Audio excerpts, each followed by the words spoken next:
दोस्तों नमस्कार। मैं हूं आपका स्पिरिचुअल गौतम और आपके लिए लेके आया हूं एक प्रेरणादायक कहानी। एक गांव में एक किसान रहता था। वह दिन भर खेत में मेहनत कर उसमें उपजी फसल से अपने परिवार का भरण पोषण करता था। लेकिन कुछ वर्षों से मौसम की मार के कारण उसके खेत में अच्छी फसल नहीं हो पा रही थी। कभी बाढ़ तो कभी ओले तो कभी सूखे से उसकी फसल बर्बाद हो रही थी। इस कारण वह बड़ा दुखी रहता था। एक दिन दुखी होकर वह परमात्मा को कोस रहा था। तभी परमात्मा ने उसे दर्शन दिए और उसके दुख का कारण पूछा। किसान बोला, भगवान, आपको खेती की कोई जानकारी नहीं है। आपके कारण हर साल मेरी फसल बर्बाद हो जाती है और मेरे परिवार के सामने भूखे मरने की नौबत आ जाती है।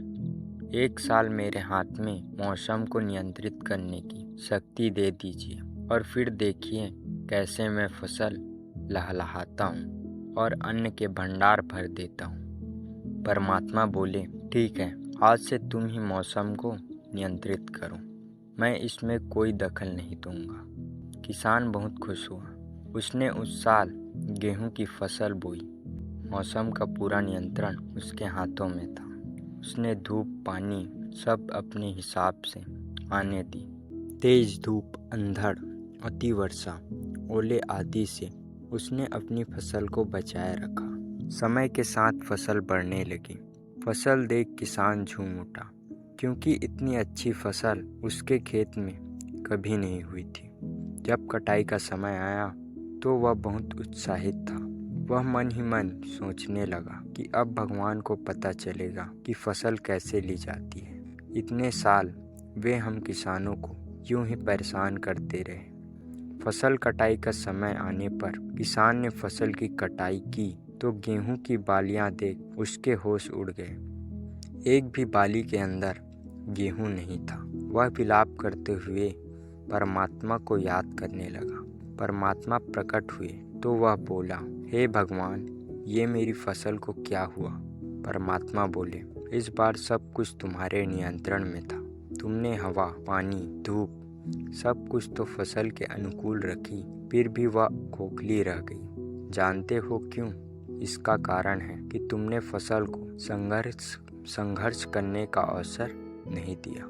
ना वह कड़ी धूप में तपी, ना ही बारिश की तेज बौछारों को सहा, ना ही वह तूफानी अंधड़ से झुलसी।